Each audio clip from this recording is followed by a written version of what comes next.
તો મિત્રો હવે આપણે ચેપ્ટર નંબર 15 સંભાવનામાં સ્વાધ્યાય 15.1 નો જે 11મા નંબરનો એક્ઝામ્પલ છે તેની તરફ આગળ વધીએ.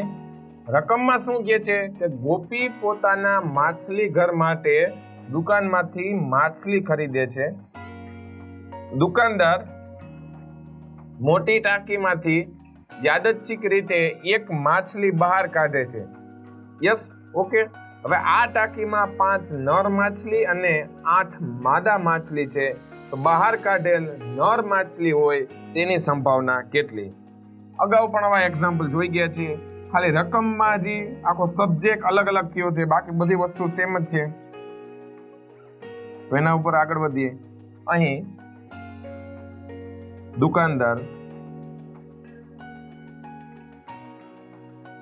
ટાંકીમાંથી યાદચ્છિક રીતે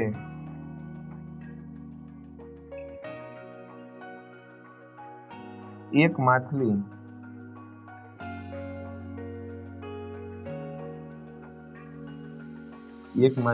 બહાર કાઢે છે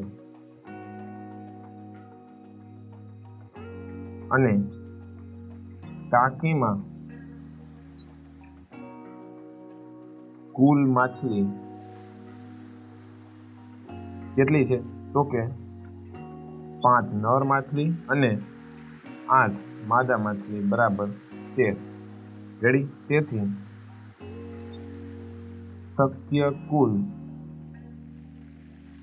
પરિણામની સંખ્યા બરાબર 13. હવે બહાર કાઢેલી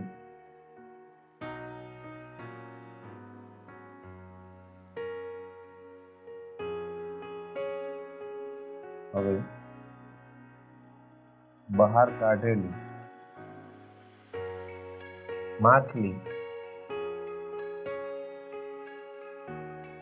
નર હોય તેવી ઘટનાને આપણે ઈ કહીએ. તો ઘટના ઈ માટે શક્ય કુલ પરિણામની સંખ્યા બરાબર કુલ કેટલી નર માછલી છે? યસ, તો કે 5. તેથી P of E બરાબર 5/13. કેમ? તો કે ઘટના E માટે શક્ય કુલ પરિણામની સંખ્યા છેદમાં શક્ય કુલ એટલે ઘટના E ને સાનુકૂળ, અહીં એમ પણ લખ્યું ઘટના E માટે સાનુકૂળ કુલ પરિણામોની સંખ્યા એમ પણ લખી દીધી. તેથી મિત્રો P of E બરાબર 5/3. તેથી શું આવશે કે બહાર કાઢેલ નર માછલીની સંભાવના કેટલી આવશે? 5/13. મિત્રો આ જ રીતના હવે આપણે સ્વાધ્યાય 15.1 નો 12મા નંબરનો એક્ઝામ્પલ છે તેના તરફ આગળ વધશું. તો મિત્રો હવે આપણે ચેપ્ટર નંબર 15 સંભાવનામાં સ્વાધ્યાય 15.1 ની અંદર 12મા દાખલા તરફ આગળ વધીએ. રકમ શું છે? ચોકની એક રમતમાં ગોળ ફરતું એક તીર હોય છે. હમણાં આપણે દોરીએ પણ આકૃતિ કે જેમાં નંબર લખ્યા હોય છે 1 2 3 4 5 6 7 8 માંથી કોઈ એક સંખ્યા પાસે નિર્દેશ કરતું અટકે છે અને આ સમસંભાવી પરિણામો છે. રેડી? તો હવે એનો મતલબ કે આપણે 4 કન્ડિશન આપી છે એટલે 4 ઉપરથી કે તે 8 તરફ નિર્દેશ કરે તેની સંભાવના કેટલી? નંબર 2, અયુગ્મ સંખ્યા તરફ નિર્દેશ કરે તેની સંભાવના કેટલી? નંબર 3, 2 કરતા મોટી સંખ્યા તરફ નિર્દેશ કરે તેની સંભાવના કેટલી? અને લાસ્ટ 9 કરતા નાની સંખ્યા તરફ નિર્દેશ કરે તેની સંભાવના કેટલી? તો સૌપ્રથમ પહેલા આપણે કે જે ગોળ ફરતું એક તીર ચક્કર છે આપણે પહેલા ડ્રો કરીએ.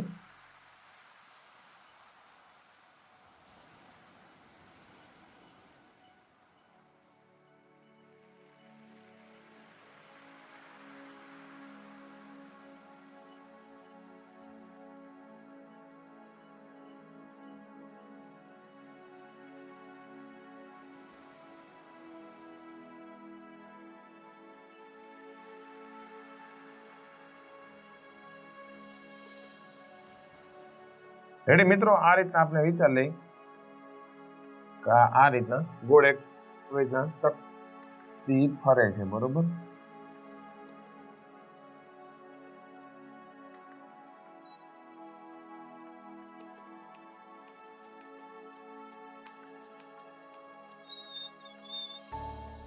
રેડી? અહીં નંબર 1 3 4 5 6 7 અને 8 અને અહીંયા ઉપર છે ને આવી રીતના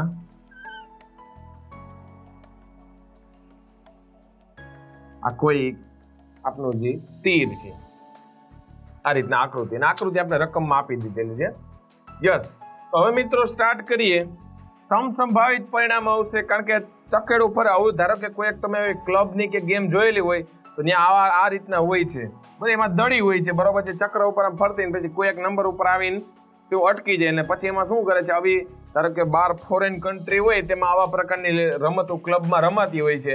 પછી એના ઉપર બધા લોકોએ પૈસા લગાડેલા હોય કે ભાઈ 2 રૂપિયા પર અટકે તો આ મીન્સ કે જો 2 રૂપિયા ઉપર ધારો કે મીન્સ કે જે બોલ આવીને અટકતો હોય તો જેટલા પૈસા એના ઉપર લગાડેલા હોય એ બધા તેના થઈ જાય છે, બરોબર? આ એક પ્રકારની એવી રમત છે કે જે ફોરેન કન્ટ્રીમાં આવી રીતના રમાતી હોય છે.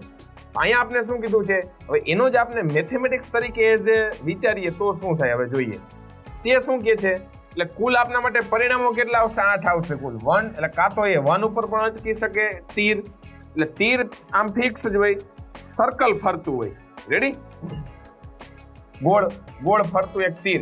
અહીંયા આપણે તીરને પણ ફેરવે છે, એટલે કોઈ પણ વસ્તુ હોય જો આ નંબર ફિક્સ રાખવો હોય તો તીરને ફેરવવું પડે, અને તીરને ફિક્સ રાખવું હોય તો નંબર ફરશે. એટલે અહીંયા તીર ફરે છે. રેડી? મતલબ કે નંબર ફિક્સ છે આપણા, એવો રકમમાં કહે છે ગોળ ફરતું એક તીર હોય છે. રેડી? ક્લિયર? હવે તે શું કહે છે, એટલે કુલ શક્ય પરિણામોની સંખ્યા કેટલી થશે? યસ, 8. હવે તે શું કહે છે, તે 8 તરફ નિર્દેશ કરે. રેડી? તેની સંભાવના કેટલી? શું કહે છે, તે 8 તરફ નિર્દેશ કરે તેની સંભાવના કેટલી?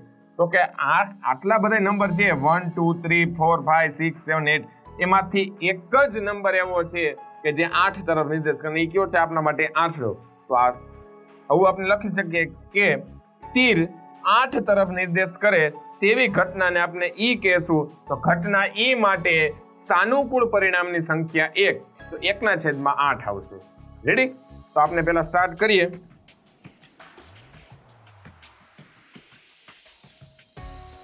સોલ્યુશનમાં અહીં શક્ય કુલ પરિણામોની સંખ્યા કુલ કેટલી છે? યસ, 8. એ શક્ય કુલ પરિણામોની સંખ્યા 8 છે. રેડી? તો હવે એના ઉપરથી ફર્સ્ટ તીર 8 તરફ નિર્દેશ કરે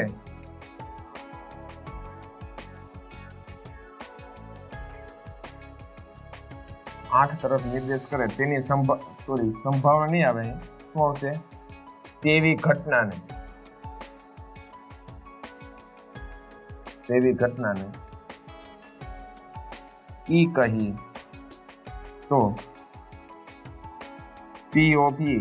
ઘટના ઈ માટે સાનુકૂળ પરિણામની સંખ્યા કેટલી આવશે? 1. શક્ય કુલ પરિણામો તો કે 8. તેથી ફર્સ્ટ 1/8.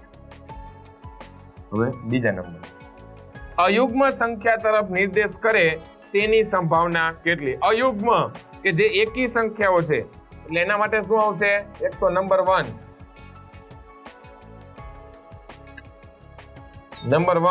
પછી 3, 5 અને 7, તો કુલ 4 સંખ્યા આવે. હવે આ જ રીતના અયુગ્મ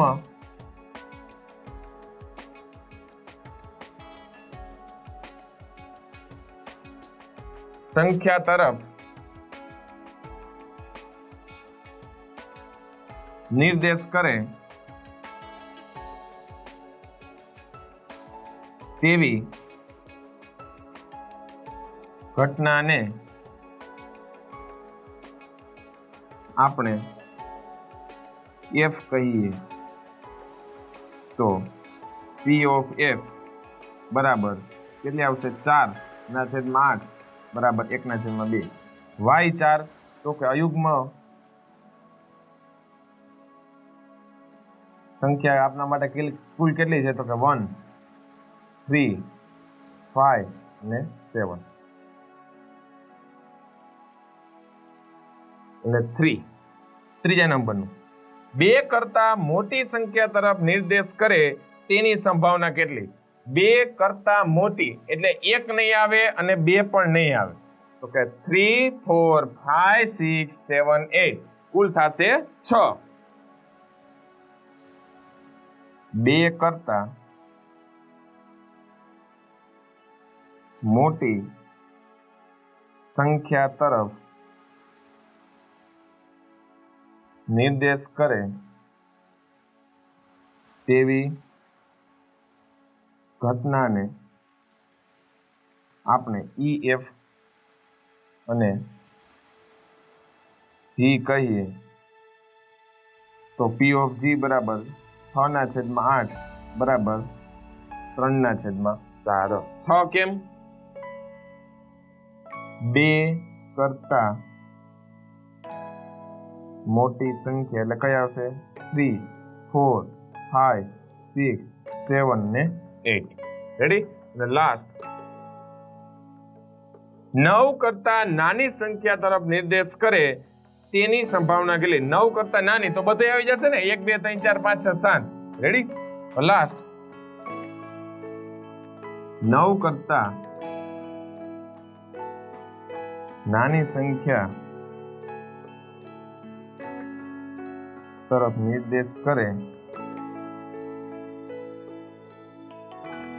તેવી ઘટનાને આપણે યસ શું કહેવામાં આવશે EFG અને આપણે H કહી દઈએ તો P of H બરાબર 8/8 કુલ ટોટલ સંભાવના આવશે 1 મિત્રો આ રીતના આપણે અહીંયા સ્વાધ્યાય 15.1 નો જે 12મો દાખલો છે તેના 4 આપણે સબ પેટા જે એક્ઝામ્પલ હતા એ પૂર્ણ કર્યા બાદ હવે આપણે સ્વાધ્યાય 15.1 નો 13મા દાખલા તરફ મિત્રો આગળ વધીએ